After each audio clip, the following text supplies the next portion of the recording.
अगस्त से हिडनबर्ग काफी ज्यादा न्यूज में चल रहा है क्योंकि 10 अगस्त को हिडनबर्ग ने ट्वीट करा था जिसमें उन्होंने लिखा था समथिंग बिग सून इंडिया। आप सबको याद होगा 2022 में हिडनबर्ग की एक रिपोर्ट आई थी अदानी ग्रुप के ऊपर, जिसके बाद अदानी ग्रुप के शेयर का क्या हाल हुआ था ये तो हम सब जानते हैं। उस रिपोर्ट की वजह से इन्वेस्टर्स ने अपने हजारों करोड़ का लॉस उठाया था और हिडनबर्ग ने शॉर्ट सेल करके हजारों करोड़ रुपए कमाए थे।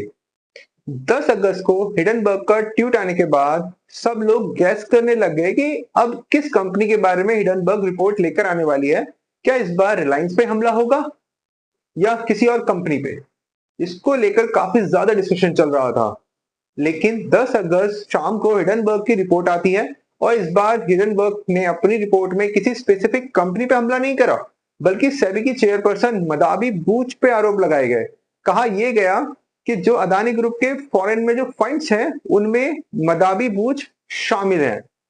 तो ये पूरा मामला, ये जो पूरा केस है, ये एग्जैक्टली है क्या और एग्जैक्टली हुआ क्या है, आज हम इसी पे बात करेंगे। तो चलिए शुरू से शुरू करते हैं। नमस्कार दोस्तों, मेरा नाम है सी हिमांशु गुप्ता। सबसे पहले 2022 में क्या हुआ था हम उसकी बात कर लेते हैं, क्योंकि ये जानना बहुत जरूरी है कि तब एग्जैक्टली हुआ क्या था। अगर आप ये समझ लोगे कि 2022 में क्या हुआ था, तो करंट रिपोर्ट जिसमें हिडनबर्ग ने सभी की चेयरपर्सन और उनके हस्बैंड पे आरोप लगाए हैं वो आपको आसानी से समझ आ जाएंगे। 2022 में हिडनबर्ग ने अदानी ग्रुप के ऊपर एक रिपोर्ट इशू करी थी। उस रिपोर्ट में कहा गया था कि अदानी ग्रुप के द्वारा कॉर्पोरेट हिस्ट्री की सबसे बड़ी चोरी की जा रही है। मतलब गौतम अदानी लोगों को बेवकूफ बना रहे हैं। बेसिकली हिडनबर्ग का ये कहना था कि अदानी ग्रुप अपने शेयर्स के प्राइस को मैनिपुलेट कर रही है और एक बबल क्रिएट कर रही है, जिस वजह से कंपनी के शेयर्स का प्राइस लगातार बढ़ रहा है। इनसाइडर ट्रेडिंग की जा रही है जिस वजह से कंपनी के शेयर्स का प्राइस बढ़ रहा है। हिडनबर्ग की रिपोर्ट के अकॉर्डिंग गौतम अदानी के भाई विनोद अदानी ने फॉरेन में काफी सारे ऑनशोर ट्रस्ट फंड्स या कह लो कंपनीज ओपन कर रखी हैं और ये कंपनी मॉरिशस और दूसरी कंट्रीज में शेल एंटिटीज में इन्वेस्टमेंट करती हैं। शेल एंटिटीज का मतलब होता है ऐसी एंटिटीज या कंपनीज जिनमें एक्चुअल में कोई ट्रेडिंग नहीं होती है, बस उन कंपनीज को पैसा घुमाने के लिए खोला जाता है। रिपोर्ट्स के अनुसार विनोद अदानी के जो ऑफशोर फंड्स हैं उनके द्वारा शेल कंपनीज में इन्वेस्टमेंट की जाती है और उन शेल कंपनीज के थ्रू इंडिया में अदानी ग्रुप के शेयर्स में पैसे लगाया जाता है। इससे होता यह है कि लोगों को लगेगा कि कंपनी में फॉरेन इन्वेस्टमेंट्स आ रही हैं, फॉरेन कंपनीज अदानी ग्रुप में इन्वेस्टमेंट कर रही है और इससे एक बबल क्रिएट होगा और शेयर्स की डिमांड बढ़ेगी और जैसे जैसे डिमांड बढ़ेगी शेयर का प्राइस बढ़ता जाएगा।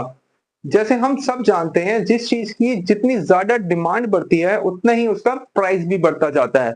रिपोर्ट के अकॉर्डिंग इसी वजह से अदानी ग्रुप के शेयर्स पिछले कुछ सालों में बहुत तेजी से बढ़े हैं। रिपोर्ट में यह भी कहा गया है कि जो भी पैसा बिजनेस करके कंपनी जनरेट करती है उसी को फॉरेन में भेज दिया जाता है।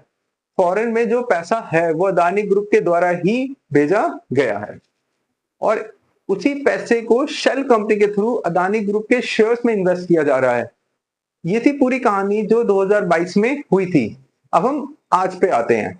10 अगस्त 2024 को हिडनबर्ग ने एक रिपोर्ट इशू करी है और उस रिपोर्ट के अकॉर्डिंग जो भी ऑफशोर फंड्स अदानी ग्रुप ने इंडिया के बाहर मॉरिशस या किसी और कंट्री में ओपन करे हैं, जिनके थ्रू कंपनी में इन्वेस्टमेंट की जा रही है, उनमें सेबी की चेयरपर्सन मदाबी बूच और उनके हस्बैंड धवल बूच का भी पैसा लगा हुआ है। ये बहुत ज्यादा सीरियस एलिगेशंस हैं।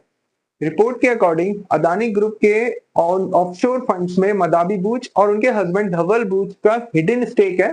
मतलब मॉरिशस या जिस भी कंट्री में अदानी अपना पैसा भेजते हैं वहां से शेल कंपनीज के थ्रू इंडिया में वापस आता है और उन फंड्स में मदाबी बूच का भी पैसा लगा हुआ है। रिपोर्ट के अकॉर्डिंग ऐसा 2015 से चलता आ रहा है।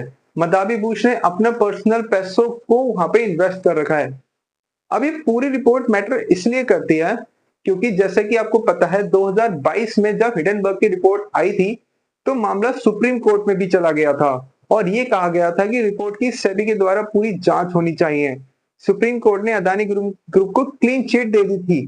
सुप्रीम कोर्ट और सेबी का कहना था कि ये हिडनबर्ग की एक साजिश है, जानबूझकर हिडनबर्ग ने ऐसा करा है क्योंकि हिडनबर्ग शॉर्ट सेलर है, यानी कि मार्केट गिरने पे हिडनबर्ग पैसा कमाता है। जबकि हिडनबर्ग का कहना था कि जो भी आरोप हमने लगाए हैं वो 40 से ज्यादा इंडिपेंडेंट मीडिया हाउस ने जो एविडेंस कलेक्ट करे हैं उसके बेसिस पे आरोप लगाए गए हैं।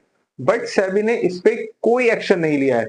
हिडनबर्ग का अब ये कहना है कि क्योंकि सेबी की चेयरपर्सन अदानी ग्रुप के शेयर्स में इन्वॉल्व है, तो ऑब्वियस सी बात है वो अदानी ग्रुप के अगेंस्ट कोई भी एक्शन नहीं लेंगी। तो ये था दोस्तों पूरी कहानी कि क्यों हिडनबर्ग ने रिपोर्ट इश्यू किया, रिपोर्ट में क्या है। और अगर हम रीसेंट अपडेट की बात करें तो मदाबी बूच का एक स्टेटमेंट आया है, उनके अकॉर्डिंग का कहना है कि जो एलिगेशन हिडनबर्ग ने लगाए गए हैं ये बेबुनियाद है, इनका कोई रियलिटी से कोई संबंध ही नहीं है। सेम स्टेटमेंट सेबी के द्वारा भी आया है ऑफिशियली। तो ये था दोस्तों। अगर मैं अपनी ओपिनियन की बात करूं तो मुझे लगता है कि हिडनबर्ग जो एक शॉर्ट सेलर है, तो ये हो इज पॉसिबल ये भी है कि वो अपना प्रॉफिट कमाने की वजह से भी ऐसा कर रहा हो। जैसे कि उसने 2022 में हजारों करोड़ का प्रॉफिट कमाया था, लेकिन रिटेलर्स, इंडियन रिटेलर्स ने करोड़ों रुपए गवा दिए थे। तो देयर इज अ पॉसिबिलिटी कि फिर से एक पैनिक क्रिएट करने की सिचुएशन बनाई जा रही हो, ताकि जो हम जैसे सेलर्स हैं वो शेयर्स को बेचना शुरू कर दें और इसका फायदा हिडनबर्ग को मिले और वो शॉर्ट सेल कर दे, मार्केट गिरे, वो शॉर्ट सेल करे, वो अपना पैसा बना के निकल जाए। तो ये था दोस्तों आज के लिए। अगर वीडियो आपको पसंद आई हो तो वीडियो को लाइक कीजिएगा, चैनल को सब्सक्राइब कीजिएगा और बने रहिएगा मेरे चैनल के साथ। फिर मिलते हैं नेक्स्ट वीडियो में। Thank you.